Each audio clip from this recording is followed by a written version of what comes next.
Vladimir Garotinho, do PSD, e Caio Viana, do PDT, vão disputar o segundo turno em Campos, que será realizado no próximo dia 29 de novembro.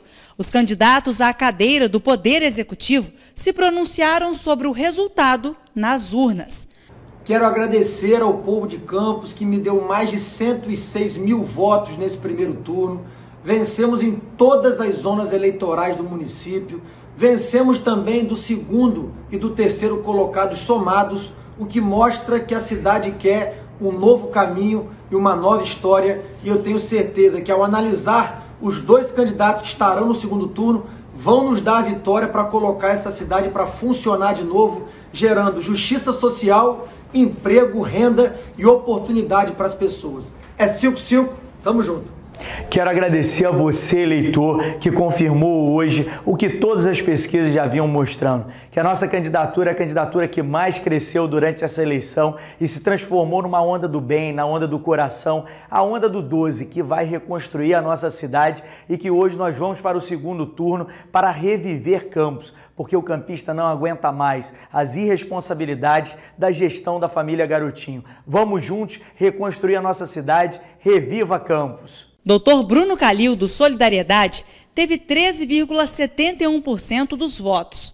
O atual prefeito Rafael Diniz, do Cidadania, que tentou reeleição, ficou em quarto lugar, com 5,45% dos votos válidos, seguido da professora Natália, do PSOL, com 4,68%. Tadeu Tocontigo, do Republicanos, teve 2,17% dos votos. Em seguida, Odisseia, do PT, com quase 2%. Roberto Henriques, do PCdoB, doutora Carla Valesca, do PSDB, Jonathan Paes, do PMB e Cláudio Rangel, do Boa Viagem, do partido PNM, contabilizaram juntos mais de 2% da escolha dos eleitores. Os dois grupos já fizeram parte de um grupo só e os dois grupos vão disputar aquele que fez mais no passado. A impressão que eu tenho é que esse segundo turno vai se dar em cima disso. Com o candidato favorito, né, que está o Vladimir, sob júdice. Então, podendo também ocorrer outras questões que a gente ainda não sabe, porque irão pelo caminho judicial. A apuração dos votos foi marcada pela lentidão e o resultado só foi disponibilizado pelo Tribunal Superior Eleitoral por volta das 11 horas da noite. A transmissão de dados para o TSE enfrentou uma instabilidade desde os primeiros votos contabilizados das urnas. A Justiça Eleitoral apura o caso. Em Campos, um dos maiores colégios eleitorais do interior do estado, com mais de 360 mil eleitores, teve porcentagem alta de abstenções. 35% das pessoas aptas a votar não compareceram às urnas nesse domingo. 270.753 votos foram contabilizados, sendo que 248.075 distribuídos entre os candidatos. Nulos e brancos somaram 22.678 votos. Primeira explicação é a pandemia que nós estamos vivendo, que levou muitas pessoas a não irem votar com medo exatamente da aglomeração que poderia ocorrer. A segunda é que, infelizmente, ainda continuamos com um sentimento antipolítica muito grande, que vem se arrastando durante anos, e isso faz com que a pessoa, com a pandemia e desanimado com a política, se abstenha de votar. A renovação na Câmara para 2021 chega a 80%. Entre os novos eleitos existem nomes já conhecidos e outros que vão assumir a cadeira pela primeira vez. Mas para o próximo mandato, o Poder Legislativo de Campos não vai contar com nenhuma representante do sexo feminino. Dos 25 vereadores, apenas 5 se reelegeram. Entre os mais votados e os novos parlamentares estão Anderson de Matos, do Republicanos, Marquinho Bacelar, do Solidariedade e Maicon Cruz, do PSC. As eleições ainda demonstram a subrepresentação da mulher, que deveria ser uma representação muito maior, né? Isso é ruim para a sociedade, porque o papel da mulher está crescente na nossa sociedade e deveria refletir isso na Câmara também. A gente vê que ainda se manteve esquemas políticos, ou seja, os conhecidos, numa eleição sem muito debate, uma eleição sem muita participação, os já conhecidos têm mais chance de se eleger. E foi isso que a gente verificou. Pela manhã, José Bonifácio esteve nesta padaria no centro de Cabo Frio e recebeu os cumprimentos de eleitores. O candidato do PDT foi eleito com 44,75% dos votos válidos, numa disputa histórica, em meio a uma pandemia. Pela frente, o desafio de administrar a maior cidade da região dos Lagos a partir de 1º de janeiro de 2021. Nós estamos ainda vivendo o momento do coronavírus e o gabinete de crise que o atual prefeito montou, ele é composto apenas de representantes da própria prefeitura, parece que 8 representantes da prefeitura. E eu vou mudar isso no dia 1º de janeiro. Eu quero representantes da sociedade civil também. A outra é um convênio com a Universidade Federal Fluminense para que a Universidade Fluminense e o IFE, aqui de Cabo Frio, participem muito de perto da nossa administração. E a terceira é assinar com o governo do estado. Hoje mesmo vou ligar para o secretário de Educação para municipalizar o CIEP do Manuel Corrêa, que tem apenas 53 alunos. Isso é um absurdo. Neste domingo, cerca de 110.191 eleitores compareceram às urnas em 27 locais de votação. Na disputa, estavam 11 candidatos a prefeito e 546 candidatos a vereador, que vão ocupar as 17 cadeiras do Legislativo. Para o ano que vem, o novo prefeito de Cabo Frio terá um orçamento de 883 milhões de reais, 7,6% a menos que em 2020. Boa parte desses recursos será destinada à saúde e à educação. Mas apesar das seguidas crises econômicas e a chegada da pandemia da Covid-19, o novo administrador terá um importante desafio: manter os salários dos servidores ativos e inativos em dia. Todos os funcionários ativos e inativos vão receber em dia. Não é mais do que a minha obrigação.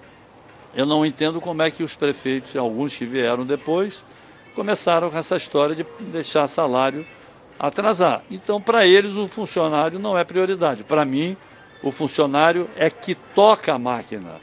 O prefeito sozinho com o secretário não resolve nada. Ele toma decisões, mas se a máquina estiver insatisfeita, se o funcionalismo não contribuir, não colaborar, você não consegue implantar essas políticas.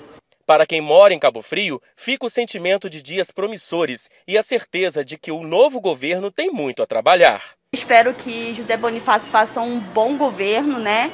E que traga de novo o sorriso para nós cabofrienses, cuidando, né, dos idosos, das famílias, né, e trazendo novas oportunidades de emprego para a cidade. A gente espera que possamos passar por uma transformação.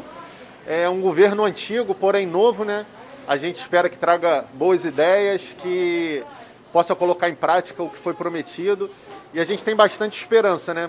É um governo antigo, mas talvez com ideias novas, que possa trazer resultados diferentes para a cidade. Itaperuna é uma das cidades mais importantes do noroeste do estado do Rio.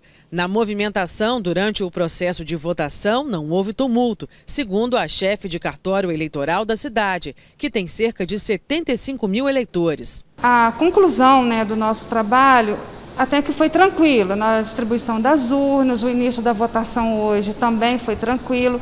Não tivemos nenhum evento com urna eletrônica que necessitasse de contingência ou de troca de urnas. Nas sessões, filas pequenas. Nas ruas, muita sujeira. Nesta escola, no centro da cidade, o movimento foi tranquilo durante todo o período de eleição.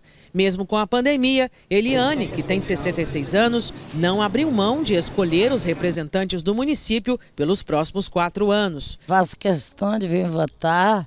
Sou itaperunense e espero que vença o melhor. A expectativa de melhorias para a cidade também faz parte de quem foi às urnas pela primeira vez. Primeira vez, cara, que eu estou voltando, eu espero que o município de Itaperuna se torne um lugar melhor. Devido à pandemia do novo coronavírus, o processo eleitoral sofreu alterações para evitar a propagação da doença. A votação, que tinha duração de 1,5 minuto, esse ano, o eleitor levou cerca de 2 minutos para votar. Em relação aos mesários, distribuímos kits com álcool em gel, máscara, protetor facial Para a própria sessão eleitoral, distribuímos também álcool para os eleitores que vão até a urna, higienizam a mão, votam e higienizam de novo. Mandamos para os locais de votação, para cada sessão, na verdade, reserva de máscara para o eleitor que eventualmente tenha esquecido. E fizemos também um planejamento de demarcação para distanciamento. Então, essas medidas foram orientadas para os mesários e estão sendo adotadas por eles nesse início. O processo contou com 282 urnas, incluindo as da cidade de São José de Ubá, que não possui cartório eleitoral. Foram 46 locais de votação.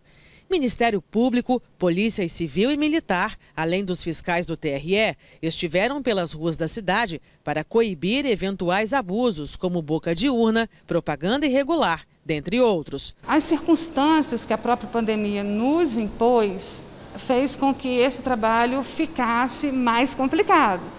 Principalmente o planejamento de convocação de mesários. O ponto mais crítico que nós tivemos foi realmente montar as sessões eleitorais com mesários. A capital nacional do petróleo acordou tranquila depois de uma eleição acirrada. Muitos ficaram satisfeitos com o resultado apertado que deu a vitória ao Elbert Rezende do Cidadania. Esperamos que eles possam olhar pela cidade, possa se mover com todos os moradores daqui. Consciência para com todos, que ele não seja governante de uma só pessoa, que seja governante de todos, daqueles que votaram neles e daqueles que não votaram também. Vamos ver o que está de errado, não vamos julgar aqueles que já estão saindo do poder, mas vamos agradecer a todos e dar continuidade no trabalho maravilhoso. Vamos cuidar de Macaé. As eleições municipais aconteceram dentro da normalidade na cidade e durante todo domingo o que mais se viu pelas ruas foram pessoas querendo saber das notícias e o resultado das urnas apuradas, que foram encerradas por volta das 11 horas da noite. Então ontem foi muita ansiedade, porque geralmente o prefeito é rápido, mas não foi até 11 horas. Mas a esperança é essa, que quem ganhou faça o melhor para Macaé, para o povo de Macaé. O Elbert Rezende do Cidadania foi eleito para os próximos 4 anos com 26.060 votos, quase 24% dos votos contabilizados. O candidato do PDT, Riverton Mussi, ficou em segundo lugar com 22,48% dos votos, no total de 24.447, mas encontra-se com situação anulada sub júdice, segundo o Tribunal Superior Eleitoral. Mas eu creio que quem governar a partir do ano que vem, eu creio que é o melhor para Macaé e isso vai acontecer, tá bom? A expectativa é muito grande, eu creio que Macaé vai crescer, tá bom? É o que nós queremos. Segundo o Tribunal Regional Eleitoral, Macaé tem 164.425 eleitores e compareceram às urnas 73,4%, ou seja, 120.094 votantes. O número de abstenção chegou a 26,96%. Brancos e nulos ultrapassam dos 9%. O Elbert Rezende tem 45 anos, é casado, tem ensino superior completo e declara ao TSE a ocupação de deputado estadual. Pela terceira vez, Igor trabalhou como mesário nas eleições em São João da Barra, região norte fluminense. Para evitar a proliferação do vírus, protocolos de segurança foram adotados, realidade diferente da que estava acostumado. Eleitores e voluntários tiveram que se adaptar às mudanças. A gente está fazendo o uso do álcool em gel, né? Os eleitores eles usam álcool em gel quando entram na sessão e quando terminam de votar. O uso de máscara também é obrigatório. O eleitor não mais entrega o documento para a gente, que é mesário, mas ele apresenta de longe para a gente poder fazer o reconhecimento. Caso haja alguma dúvida, a gente pede para que ele abaixe a máscara e assim a gente reconhece o eleitor. Segundo o TRE, o município tem 36.493 eleitores aptos. Este ano, a expectativa era de aumento de abstenções nas eleições municipais, ou seja, eleitores que não comparecem às urnas, o que não aconteceu como esperado. Segundo o Igor, em um comparativo entre as sessões, foi possível perceber que grande parte dos cidadãos são-joanenses exerceu a cidadania. As pessoas estão tomando cuidado, mas não estão deixando de vir, entendeu? Acho que até mesmo com a politização que teve ultimamente nos últimos anos em relação à eleição, o povo está vindo votar.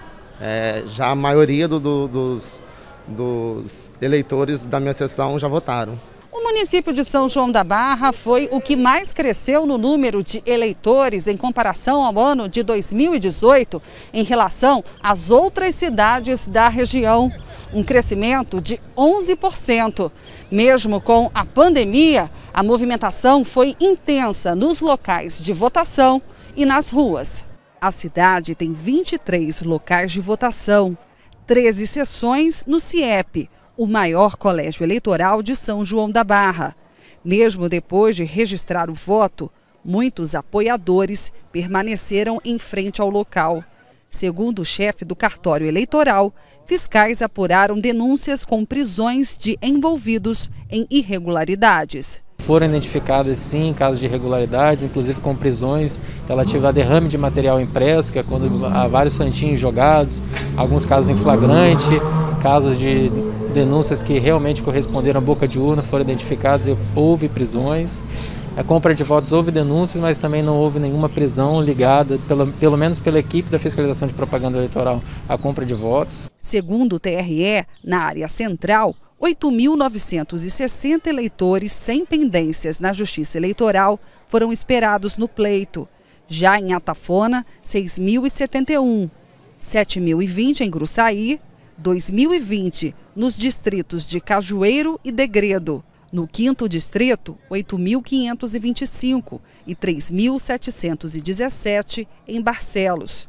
Se comparado à eleição municipal de 2016, o município saltou de 112 para 140 candidatos.